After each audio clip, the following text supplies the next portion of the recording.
お疲れ様です。お疲れ様です。今回は、ヒトラー総統率いるナチスドイツの国防軍が開発した、対空戦闘を担う自走砲である、38T 対空戦車を解説する。自走砲なの？戦車なの？その点はややこしい論点であり、前々回にアップしたロレーヌ15センチ自走砲の解説動画では、突撃砲や駆逐戦車も含め、これらの移動に関する論点につき多くのコメントをいただけたので、現在、各コメントを整理中です。整理結果がまとまり次第、また動画でアップできればと思っております。それでは、38T 対空戦車の解説をしてくよ。なお、38T 対空戦車の正式名称は、ファケパンゼア 38T アウフセルバストファフアーフェッテ 38T アウスフエルであり、日本語に訳すと、38T 自走砲車台 L 型仕様 38T 対空戦車という名称になろうかと思うが、毎回この呼称を使用すると大変なので、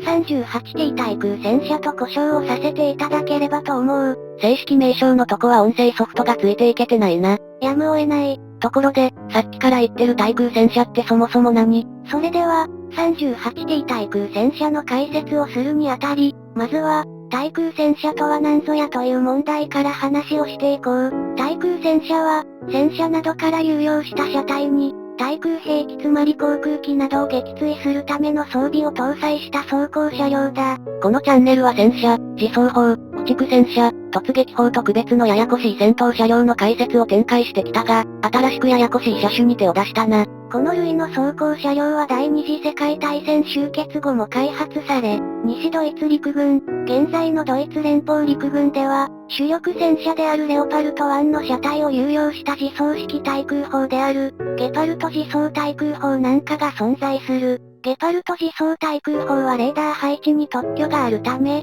日本の陸上自衛隊が87式自走高射機関砲を開発した際には、この特許を侵害しないように配慮したという経緯があるらしい。対空戦車は、主に戦車部隊などに追随して、地上攻撃機による脅威から味方部隊を防御する目的で開発されることが多かった。もっとも、近年では小型ミサイルにかかる技術の発達などで、対空機関砲を主な装備とする対空戦車の有用性が相対的に低下しているという指摘もあるが、その一方で、電子妨害に強い機関砲にはまだまだ有用性があるという指摘もある。近年ではそのような問題点や有用点が指摘される対空戦車だが、小型ミサイルやら電子妨害やらといった問題は、この動画の主役である 38T 対空戦車の時代にはまだ実用化されていないので、この動画に関する限りはあんまり関係ないけどね。38T 対空戦車の開発端緒としては、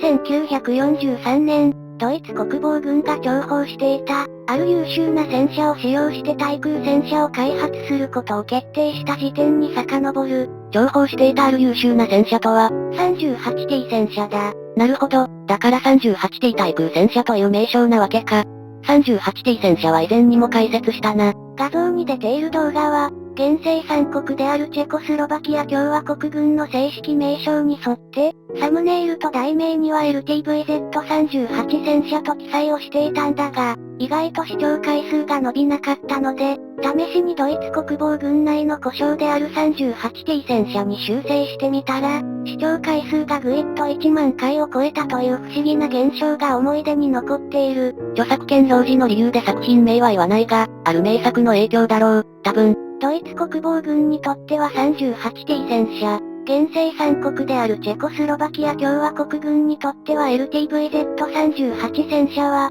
ヒトラー総統の外交攻勢により、ナチスドイツに併存されたチェコスロバキアと共に接収され、かつドイツ国防軍のために生産が継続され、当時のドイツ国防軍にとっては優秀かつ貴重な戦車だった。軍需産業が盛んだったんだな。当時のチェコスロバキアは確か、38T 戦車の詳しい解説にご興味のある方は、解説動画の URL を概要欄に貼っておきますのでどうぞ。38T 戦車の車体は有用にも便利だったらしく、指揮戦車、弾薬運搬車、対戦車自走砲にも転用されていたんだが、その有用対象の中に、本動画の主役である 38T 対空戦車もあったというわけだ。38T 戦車の車体をそのまま使ったの？いや、自走砲に転用する専用車体として生産された型が使用されている。エンジンは車体の中央に移すことで、自走砲としてのバランス性が考慮されている。当該車体に搭載された対空兵器は、ドイツ国防軍の開発した対空機関砲、2000FLAK38 だ。2000FLAK38 は、低空を飛来する敵軍の戦闘機等を迎撃するべく、開発された 2000FLAK30 を改良し、航空機の発達に従って、より高性能な対空機関砲の必要性が生じていた前線の要請に応える形で、開発された機関砲だ。この対空機関砲は4名の要員によって運用され、ドイツ国防軍を構成する陸軍、海軍、空軍だけでなく、ドイツ国防軍とは組織上独立している武装 SS でも運用されたので、陣地、車両、要塞から船に至るまで、ドイツ国防軍等の対空機関砲の御用達として活躍した。武装 SS も使ってたの。対空戦闘だけでなく、地上の敵軍に対する支援射撃にも使えたので、汎用性が評価されていたのかもしれないね。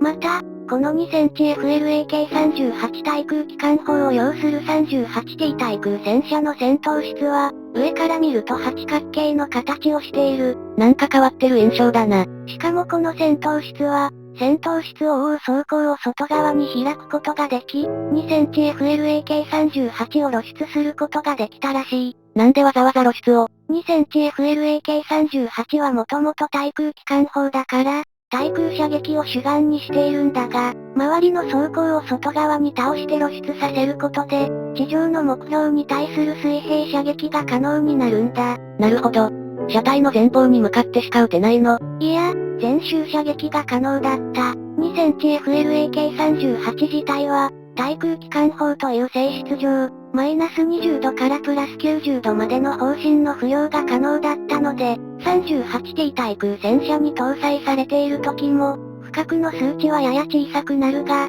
ほぼ同様の高負荷で運用することが可能だったそうな。開発が守備よくいった 38T 対空戦車は、2000FLAK38 対空機関砲が、陸海空軍及び武装 SS と幅広く配備されたのと同様に、ドイツ国防軍の陸軍における各装甲師団、武装 SS の各装甲師団、果てはヘルマン・ゲーリング装甲師団に至るまで、幅広く配備され、主に西部戦線で戦場を駆けずり回った。ヘルマン・ゲーリング装甲師団って何？正式名称は、第一航空装甲師団ヘルマン・ゲーリングで、ドイツ空軍が組織した地上部隊たる師団だ。ゲーリングはナチス幹部でありかつ空軍の主要だったので、ドイツ国防軍内では、ゲーリングの政治力もあって、空軍は資材と人員の選別と集積に関して優遇されていた側面があったらしい。ゲーリングと空軍がその力に物を言わせて作ったのが、この師団だ。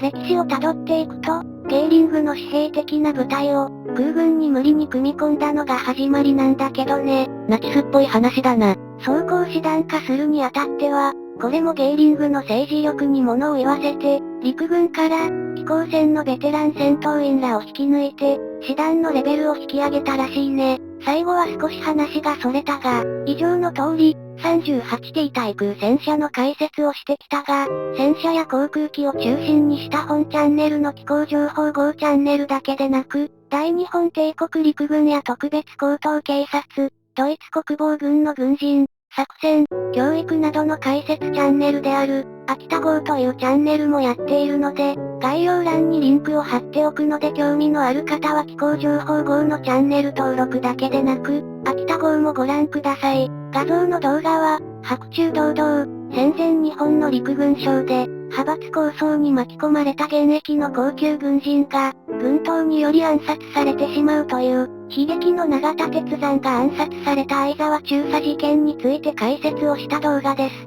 暗殺された永田鉄山は、帝国陸軍機体の星にして、頭脳明晰ゆえに将来は陸軍大臣として帝国陸軍を引っ張っていくと言われた人材だったが、その永田鉄山が、帝国陸軍内で起きた統制派と行動派の派閥抗争により、暗殺によって命を絶つ経過を、少し生々しいですが解説をしております。永田鉄山が存命だったら太平洋戦争の結果は変わったかもしれないという言説まであるほどの人物だね。歴史に過程を持ち込むのは難しいけどね。ここまで見てくれた人、ありがとう。気候情報号と秋田号のチャンネル登録をよろしくお願いします。